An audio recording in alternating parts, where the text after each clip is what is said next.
Humanity is at a crossroads. The world as it is today, the poverty, the hunger, the greed and war, it's no longer sustainable. The time has come to wipe the slate clean. Friends, it's time for the apocalypse. Well, the apocalypse is here, I guess. I hope so. Yeah, me too. We also had one of the strangest crossovers in history. And confident and born to take this chance.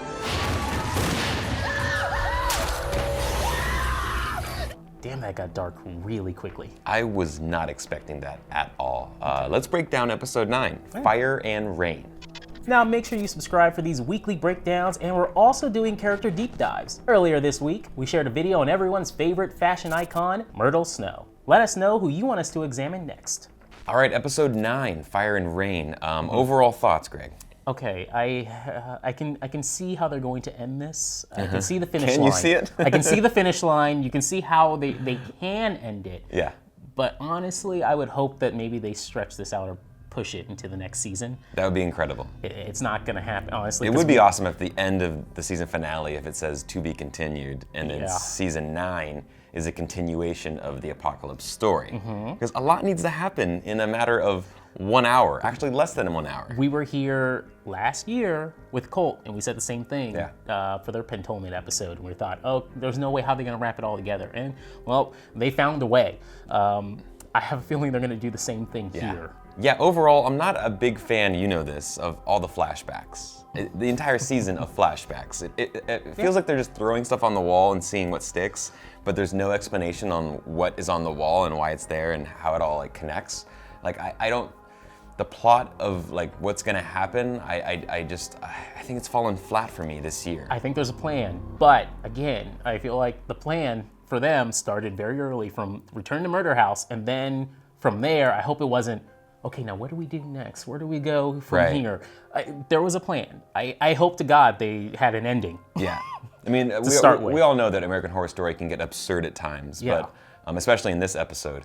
But the highs are so high. Like when they went back to Murder House, it was so much fun to see all those characters kind of cross over together. They peaked. Yeah, clearly. But I just hope that this season finale can really kind of wrap it all up and give us that same feeling, because the last few episodes haven't been that strong in my opinion. No. All of this just needs to end.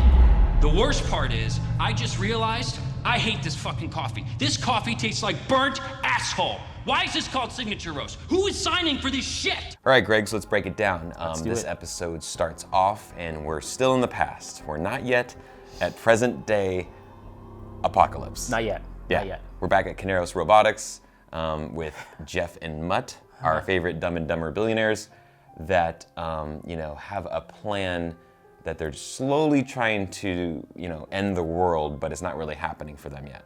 No, but they pretty much tell you everything right then and there that they're the guys who started the apocalypse, which is insane. It is pretty ridiculous that they are the main antagonists that start this entire thing. Because Mutt had a bad day at work. My name is Jeff. But that starts the apocalypse, wow.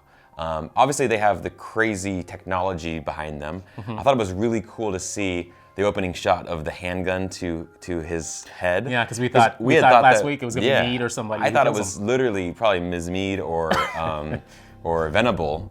Take those trailers with a grain of salt. Exactly, that teaches you to take it with a grain of salt, because it looks so realistic, but it was just a hand, and obviously he had no bullets in there. So we saw the gun. Is this still Chekhov's gun here, even though no one was shot at the end of the episode? Can we come back to this in the next episode?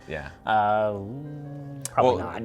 Their fate is still up in the air, right? I mean, we obviously don't see them in present day. He's emailing somebody. He is emailing somebody on that when he's in his room. Who is he emailing? Maybe it's them. It's gotta be. Is he still in touch with them? I think so. So they survived. They're in another outpost somewhere else, safe and sound. He's emailing someone at the Cooperative. Yeah, that's for sure. It just feels to me that like they can't coexist in the long term, right? That Langdon's gonna get sick of them at some point. Yeah. Although he needs the direction, like they need to push him because he's such a young, immature boy still. Like he needs some guidance. He grew 10 years in a day, so there you go. Yeah. in New Orleans at Miss Robichaux's Academy. The Witches Coven, they're hanging out. Yeah, just, having a good time. I like seeing Zoe like leading a class. Very cool. She's, increased her level in her ranking in the coven. I like the world building here. Yeah, way cool. What else did we learn? Okay, so we learned that Mallory, she's still trying to work on her resurrection powers. Right. What's the word for it, the term they call it Vitellum Vitalis? Vitellum Vitalis, yeah, she's still working on that apparently. She hasn't perfected it. We saw previously that she brought that deer back, basically brought that deer back to life and made it a young fawn again or something like that. But she needs time for her powers apparently to mature. Right, she's not old enough. Or she can just, find Cordelia and push her down some stairs and speed this up a little bit. Don't you dare kill Cordelia. Sorry. Yeah, so that is true though, right? If the Supreme does die, then hopefully, as we allude to in this episode the later, Antichrist. Hey. Those powers would then go to the younger ascending Supreme. You have to take some Fingers pearls. crossed. You just got to take some pearls and throw them on the ground or something at some point, because you got to speed this up. You're pushing too hard. The thing about that bird, it's a nice little nod to Misty Day in the Coven pilot when she, brings that bird back to life in front of the churchgoers. And that starts the whole thing when they freak out and then they burn her at the stake. Misty could reach into that place between life and death and draw a soul back from the precipice, back to this side, back to life. We also learn about this aura shield that's over the academy, apparently. No one can get in. No, the writer's aura shield. Yeah, okay, cool. Let's do that. And before I can even finish rolling my eyes, Michael walks through the front door with the help of Dina. So Dina totally backstabs. Well, they're not totally friendly with the witches, the voodoo queen. But she makes a deal with Michael to gain entrance. And then she gets her show greenlit, 13 episodes of her show greenlit. 13. Hey, Dina, do you understand that there won't be a world to watch your show? No one will watch your show. Why would you agree to such a deal? Maybe she doesn't know that Michael's ultimate plan is to destroy the world, because why the hell else would you want to become the Oprah of entertainment if you knew the world was coming to an end? I told Cordelia what I was going to do to all of you. I have deaths to avenge. So Michael barges right through and, easily dispatches of all those witches. Quick, and we get Miss Mead now, 2.0, Rosie the Robot, straight up is going to town in that room. And then also, he's actually uses his powers for a moment there. We get a cool scene of that. That was pretty cool. Yeah, that was cool, but... Bubbles is gone. Bubbles is gone. And then Robo Mead kills Zoe and Queenie. Yes. We knew, because they weren't in the room in the future for Halloween. Yes. They're so quick to do the aura thing over the house and just throw that to the dirt right immediately. Yeah. They're gonna do the same thing with their souls are gone forever. No, Mallory or someone will bring them back, or just time travel. So the remaining witches, Cordelia, Mallory, Myrtle, and Madison. Try to say that quickly. They all go back to the swamp, to Misty Day's, her little day spa in the swamp. Which she's gone. She's gone. She's off gallivanting with Stevie Nicks. The White Witch. Yep. And they hang out over there. Not totally safe, anyone could come there and kill them. And then finally, Madison comes clean about the powers that Michael has. Now, I remember that Madison was sent to the murder house to gather this intel on Michael Langdon. Probably should have been taking notes. I think one of those notes should have been, hey, Michael has this power where he can burn souls and erase them from existence. And underline that part a few times. That's the first thing you come back and tell Cordelia. She didn't say that to anybody. Okay. At the same time, had she said anything? Would this change any of the events? No. Greg, they would have put a double aura spell on the house that would have blocked everything. Oh, I wasn't thinking about that. Yeah, the no erases. Triple stamped it, no erases, touch blue, make it through. You can't triple stamp a double stamp. You can't triple stamp a double stamp, Lloyd. You can't triple stamp a double stamp. Madison, you had one job. It's not one job. Overall, this isn't her fault. Also, I can't believe I'm defending her in the 9th episode. I never knew I'd get to this point where I'm defending Madison this far along. You should not be defending her. Yes, I will. So we find out that Rosie the Robot is actually being controlled by Jeff and Mutt in this Westworld style tactic. It seems like there's a little bit of both, right? She can she works on her own, but also they can change the narrative by just typing into a box, and they have the camera there. You really don't want to think about that too long or too hard, because come on, are they really there the entire time? Are they still doing this in the future? That's a good question. Yeah, I think that they give her some sort of free will. They have the technology to make her Westworld-style robot, but they also can just kind of jump in there and just change some stuff really quickly and manipulate, Michael in that way. Yeah. But for a moment there, it seemed as if Michael knew that they were I thought behind so. there. I don't know if he did though. I thought he was catching on to it, but he still went along with it because he's such an impressionable young Antichrist. I feel like he'll listen to anything. I thought he was going to figure it out and then just set her on fire and then have to make a new one. But And keep on. yeah, and keep on having Oh. to do it. But that would have been a cool idea. But no, all right, cool. Funny little joke here. Michael says that maybe his plan should be to become the president. And Ms. Meat is like, or Robo Meat is like, nah, that's probably not a good idea. It's the Omen 3. It's the Omen 3, a fun little reference there. Michael, this sounds like the plot of the Omen 3, is this where you're getting your ideas? Well, I don't know where else to look. It's not like there's a bunch of reference material on how to be the Antichrist. I have not seen the Omen 3, by the way. Neither have I, and we got to go back and watch the first Omen apparently because remember we missed the birthmark. Birthmark, not Not a a tattoo. tattoo. Birthmark, Birthmark, guys. Birthmark behind the ear, 666.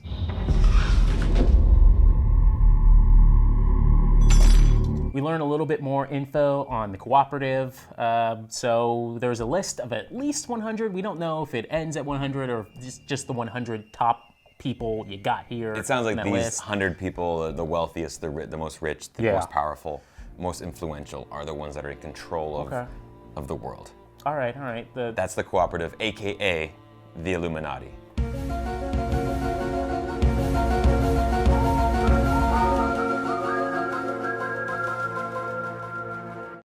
So they made a joke. Warren Buffett, Bill Clinton, General Kim of North Korea, and Vladimir Putin are in this Illuminati, the Cooperative. Who else do you think's on that list? Oh, a lot of name dropping. Oh Yeah. God, I'm shocked they didn't say anything. They didn't say Beyonce.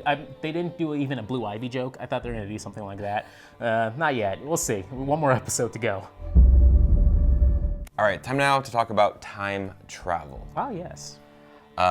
Tempus infinitum, I believe that's how it's pronounced. It is something that witches have tried to do, but never successfully done, is travel through time and change the course of history. Even the ones that tried apparently have all died. Yes. So, let's try it. Let's let this young child here throw her in a pool and let's Hey do Mallory, go try this thing. You'll be fine. Don't worry. Only death could happen. You are with us. You are safe. It's me. It's me. So we head to Siberia. it. Yes, 1918. I had no clue this was coming at all. I liked it when the screen popped up. I was like, okay, Yes. let's do Another this. flashback. Yes. So they're in Siberia, and the Romanov family is about to get murdered by the Bolsheviks. This is on Amazon Prime. If you guys want to watch the Romanovs, I don't know. Breakdowns? I think it's a little different. If you want an accurate version of everything that goes down, you got to watch the Disney film because Disney, the corporation, they never lie. So that's perfect. Do we have a problem? No, sir. No, Mr. Mouse. No, Mr. Mouse. So in this version, Anastasia, whatever you want to say, she is the daughter in the family, and she's a witch, secretly a Secretly witch. a witch. Cool. She knew she had some sort of power, and she tries to use it in order to stop the Bolsheviks from killing the family. Now she's not strong enough. Much like Mallory, she's a little too young to be using her powers. Yes. Okay. Okay. Now, they could have went back in time with a less high-profile Historical event historical event that they that could- witches might have been involved in. They could have just gave someone a lotto ticket just to test it out, Yeah. and hope that they don't turn into Biff Tannen from Back to the Future 2. That's all. Gray's Sports Almanac. You heard him, girls. Party's over. Why 1918? Like such a high-profile event. I will Anything could go wrong. Yeah, I will say this though. We know that Ryan Murphy likes to have fun with historical events. And, Yes, and the costume cult, design. And then like last year with the cult leaders when Evan Peters was playing like every cult leader imaginable. Like I'm all for it. They like to go back in time and kind of tweak historical events to their own liking. So All for I didn't have a huge problem with it. It was just kind of funny how that's the First thing they thought of. yeah, that's the tool that they need to figure out how to beat the Antichrist. So in order to time travel, you need to get into a bathtub with water, right? They had it in Legion, they had it in Constantine. What Lies Beneath? Wait.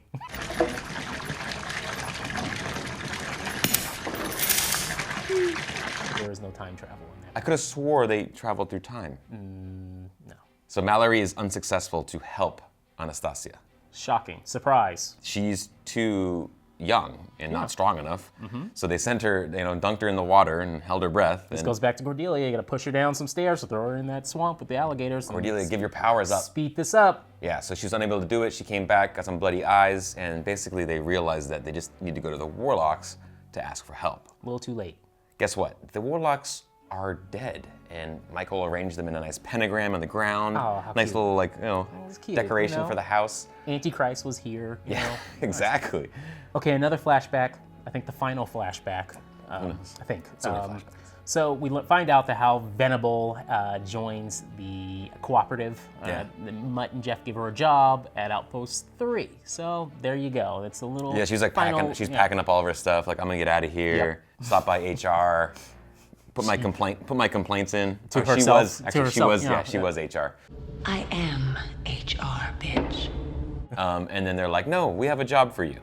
So that's how she basically ran Outpost 3. Cool. And we kind of find out how she got that much kind of power hungry when she was in her own space, right? They tell her, do whatever you want. And you know what she does? All the stew is stale! And finally, Michael meets the Cooperative face to face, or face to chrome face thing. So it's kind of got. I thought the design was pretty cool. Yeah, I liked it. A little bit of. It reminds me of the Yes Ayers music video for I think Amblin Alps. That's where I got that look from. You said Death Eaters. A little bit of Death Eaters from Harry Potter. A little bit of like Eyes Wide Shut vibes. A little bit, yes. It's a weird. The scene itself. Let's just say it's a weird group. Yeah, it's a weird group of people there. And then, Michael Langdon with the red gloves. You notice that little touch? I liked it. I liked it. He's going Kylo Ren on this, a little black and red over here. So in order to get into one of these outposts, you need $100 million. Cool. That's the cost. That's it. All right. So LeBron can make it. Beyonce, Jay-Z can make it. Beyonce, Jay-Z.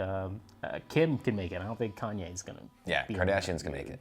Kardashians are in. Kanye, he might be left out. Sorry. Okay, I got one question here. I know I'm not the only one who's got this question. I want to know who's got that Texas ranch. Is it Ted or is it George? Which one? It said it could fit 20 people down there in that bunker. Okay. That's not a lot if it's the end of the world, though. That's a good point. I don't know. All right, time now for favorite moments. I think my favorite moment was just the every instance when Jeff and Mutt are kind of controlling Robo Mead. Yeah, me too. That was a fun little thing that they added to the. We don't know how the technology actually works, but it was cool to see that they were kind of involved in just manipulating. And it makes Michael look really bad, to be honest, though. Oh. That they're just manipulating him very easily and controlling Mead, but to have an army of these androids across the Earth with robo tactical weaponry. Pretty cool idea. Also, I do like this one line that Michael gives to Miss Mead. We could go to the guys who brought me back to you. Maybe they have the answers. Really, they seem like a bunch of coked out nerds to me. Rude. Okay, it's time for season finale predictions. Already a season finale. Yes, it is, sadly. A lot's got to be covered in this episode. I don't know how they're going to do it in 1 hour. I think they're going to, though. They're going to try. Yes. There's going to be some fast scenes. You're going to get some cameos for maybe 30 seconds. Honestly, if there is a cameo with a few people that we think there are cameos for, you should get your stopwatch out and time it and see how long they're on screen, because it could be quick. We're sure going back to the murder house. Well, from the trailer, it looks like we're probably going back for one more scene. Yeah. So that means Constance Langdon. Okay. She's back.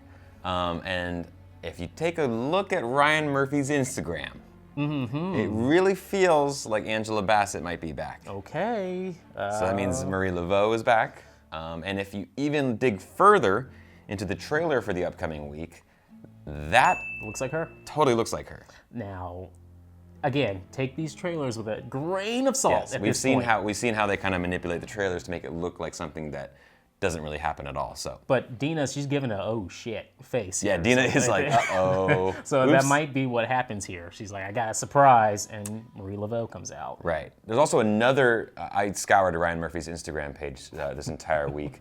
There's also another image of Cody Fern, who plays Michael Langdon. Torn up. And he's torn up and he's looking all disheveled, but more importantly, he's in a bathtub looking thing with a lot of water. just like Mallory was when she was time traveling. Is there really gonna be more time travel? He could also just pull her out of the tub or something. They get into a fight. Or maybe he jumps into the tub himself to try to go into the past and fix things, and they end out in the wrong year. I don't know.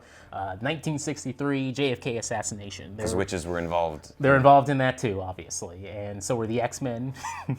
And Stephen King even has some stuff on it, so there you go. So many crossovers to be had. Too many. But there's your season 9. Boom. Other things that need to happen. The construction of the outpost. I feel like they're gonna move way ahead, and we're gonna skip all that construction, how everyone got there. We need to figure out how the witches, what happened with that identity spell, right? Oh, we're gonna get that quick. I think that's in the trailer too. It looks like so they wake up from their identity spell. Right. So like why Cordelia kind of hid them and made sure that, and how she made sure that they got into the outpost. So they wouldn't reveal themselves, I'm guessing, to Michael or something. Michael hasn't seen them before. We also need to find out like how Michael got that hair. I mean, he has like short curly hair. 2 to 3 years pass. 2 to 3 years? Yeah. Okay. Yeah. I mean, that is like that is straightened. Does he use a straightener every morning? Yes. He's the Antichrist. Oh, he can do whatever he wants with his hair. I think you and I can both agree that it's gonna come down to Michael and Mallory. We're not breaking news here. I think there'll be a twist in there somewhere though. Maybe Coco. That is a good point. She only does the gluten stuff. She needs to be more useful than just gluten testing. Remember back to earlier in the season when Michael and Mallory first met each other and faced off in his room in the interrogation scene. Mallory's like the only one that Michael really fears, it seems, throughout the season. So I think it's ultimately going to come down to, the son of Satan versus the daughter of God, or this goddess that's going to be, she needs to really level up and get her strength soon. Quick, so they're going to just like smack her around a few times, throw some more dust in her face to get her to remember everything and bring back her memory, and I don't know about this. Well, I looked up the name Mallory for the origin of Mallory, and let me read this to you. Transferred use of the English surname of French origin. It is derived from the Old French malheureux. I don't know how to pronounce that. Sorry, I don't speak French. Meaning the unfortunate one or the unlucky one. It made me think that she's not going to make it out of this alive. I can see that. That she might have to sacrifice herself. All we know to go by is her first name, Mallory. We don't know any last names. She's just playing Mallory. So I don't know. It feels like she might have to sacrifice herself. That she's from another world as well as Michael is, and she might sacrifice herself for the ultimate well-being of humankind. Yes, I can see that with Cordelia, and maybe it's Coco with the final blow of whatever happens. But that's my guess. She fails. Michael destroys everyone, and in his own little secret lair, him and Timothy and Emily hang out, and they start the new world. Okay, that's it for us over here, everybody. We will be back here next week for the finale. Yes, let us know in the comments any theories or predictions you might have, and I think we'll pull the best ones we can and share them here on next week's breakdown. Yes, give them Thank to you us. guys so much for watching as always, and we will see you next week. Bye-bye.